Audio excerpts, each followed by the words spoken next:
We are back at the Metabolic Health Summit, and we have Lily and Victoria here. But Lily gave one of the most intriguing talks of the morning, talking about metabolic health starts in utero.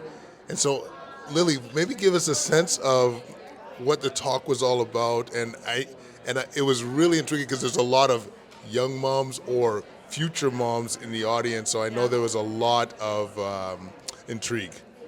Yeah. Here you go. So my talk was really surrounding how both parents' egg and sperm quality can be affected by metabolic health, how that affects the development of the baby during pregnancy, so how well a mother nourishes or not, how well her blood sugar is controlled, whether she's gaining enough or too little weight, how that all can interplay and affect ultimately the baby's development, but also their risk of future disease later in life. So there's epigenetic effects. There's a thing called fetal programming, where if a baby's exposed to, for example, prolonged high blood sugar levels from the mom, the baby's blood sugar levels are also high. That changes the way their pancreas develops, the way their whole insulin and glucose metabolism works in their body, and that can increase their risk of type 2 diabetes later in life. It's absolutely fascinating. Like when you say all this, it's obviously, it sounds intuitive that we should all know this, but it really hasn't been highlighted, the impacts of metabolic health around having a baby. And I really want, number one, commend you for highlighting such an important issue. But Victoria, as we've alluded to for so many aspects of the conference, metabolic health covers everything. The mental health, obviously obesity and cancer. But here's another link again to the outcomes of our youth. And I really commend you for highlighting such an important issue. I know, Victoria, you were keen to listen in on this one because you're a new mom, Yes. right? Like you're a new mom, and so this is right up your alley. Yeah, I have a 3-month-old that's actually here upstairs. And Lily and I were just talking about the breastfeeding coming back down and, the working mom life. And actually I was breastfeeding at the time of your talk, so I was able to come in and watch it, I really wanted to watch your talk because you've done such amazing work with prenatal nutrition, but now talking about metabolic health in utero and how important that is. Just curious for people who are watching, when you're talking about, the health of the mom, the health of the sperm and all that, how soon should people really start to think about their metabolic health? I mean, obviously, maybe from day one of being around on the planet, you might want to think about it. But really in preparing for a baby, what are your thoughts? Obviously, no medical advice here, but what are your thoughts around that? So it depends on a person's metabolic health, how long they want to kind of rewind the clock. I like to look at it from both the time it takes for sperm to fully develop, which is about 74 days, and the time that takes an egg to fully develop. If you're going back to when the egg is recruited as a underdeveloped follicle from the ovary, you're going back 220 days. That's about 8 months.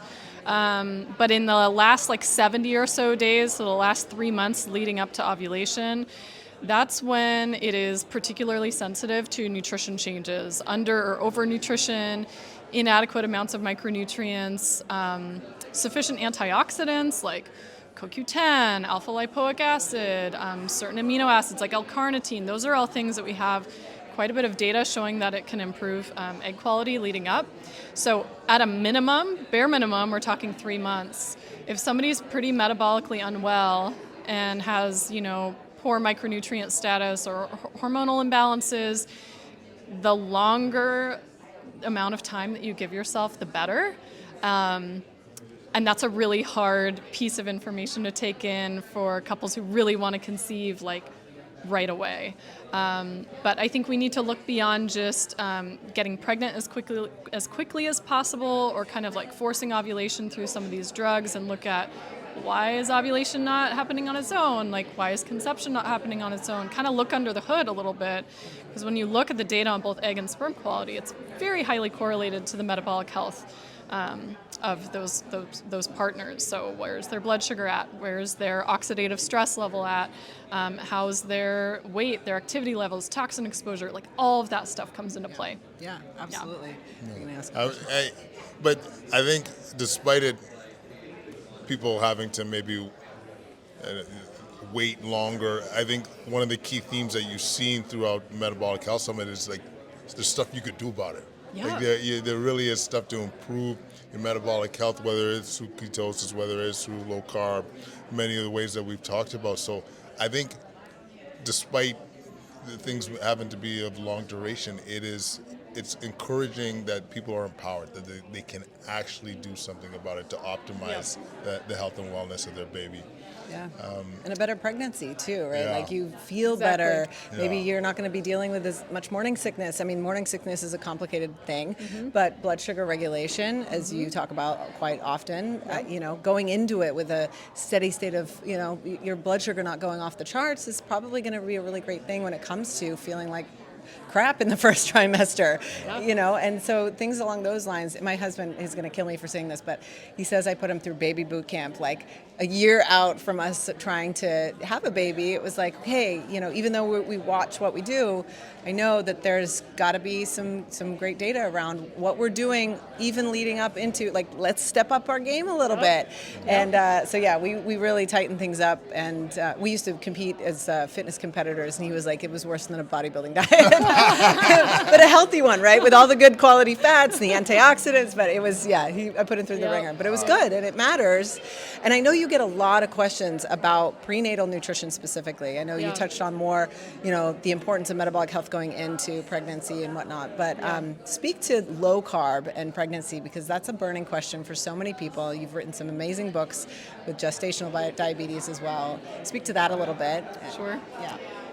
Well, this is like a giant can of worms It's that'll massive, take longer yeah, than a short for 2 interview. minutes, But the gist is that maternal blood sugar levels play a huge role in baby's development, a huge role not only in your risk for complications, but how your body might navigate those complications, like gestational diabetes, preeclampsia. And really, the best way to keep blood sugar levels more even-keeled is with some degree of at least carb awareness. I don't necessarily push like a super low-carb diet. I push a diet that is matched in carbs to a person's individual carbohydrate tolerance. So eat at a level of carbs that doesn't cause you to have a ridiculous blood sugar spike. It's not that complicated. That said, it's highly controversial. So that's why the whole last chapter of Real Food for Gestational Diabetes is all about, is it actually safe to go below what the standard is, no less than 175 grams of carbs per day, which for anybody listening who eats a low-carb diet, they'll be like, that's insane, but that's what the guidelines are. So I kind of unpack like where that number came from, whether it's accurate or not. And I do believe like as long as we're hitting our micronutrient requirements, our protein requirements, it definitely can be safe to reduce your carbs below that level. That said, most people don't need to go like full keto in pregnancy either. So find a level that brings you blood sugar balance and satiety and where you feel good and your energy levels are on point, and don't overcomplicate it. Yeah. That makes a lot of sense, Lily. I just, number one, wanted to thank you for joining us once again at the Metabolic Health Summit and joining us on this live right now. Where can people learn more about you, your book? Where can they connect with you? Yeah. So my website is the best place, lilynicholsrdn.com. My social media, mostly I'm active on Instagram. The handle's the same as my site, so Lily Nichols RDN. I have the 2 books, Real Food for Pregnancy and Real Food for Gestational Diabetes, and I have a new one coming out in fertility February 14th, so keep an eye out for that. There's a whole chapter on egg quality, there's a whole chapter on sperm quality, and basically the whole book is about metabolic health and optimizing your mitochondria for healthier conception journey. So That's coming out, you said, when is that coming out? February February 14th. February 14th, we will be Valentine's Day. Valentine's Day. Yeah. Man. And real quick, I want to mention, you'll definitely have to keep us in the loop on that. Oh, yeah. We'll send it out to all of our great community, let people know, because, but you can still check out virtual videos. I just want to mention this because for those that missed your talk, myself included, unfortunately. You can watch the replay. You can actually watch us live right now if you purchase a virtual ticket, metabolichealthsummit.com, but you can actually watch the replay through February if you purchase it. We're only making them available for a limited time. You can watch Metabolic Health Starts in Utero with Lily Nichols here, and it's just such a pleasure to have you. Thank You you. Personally, I've mentioned this to you before. Yeah. She was on the Metabolic Link with me. I had the privilege of interviewing you before for our podcast, but honestly, when we first got pregnant, it was like trying to find information around this topic was really, really difficult. minefield. It's a minefield. It's Yeah. so challenging, and there's Yeah. so many things about what you shouldn't do, and so much. I felt like fear mongering and like, Oh, yeah. don't eat this food, don't eat that food. And it was really a breath of fresh air to find your book and how well referenced it is.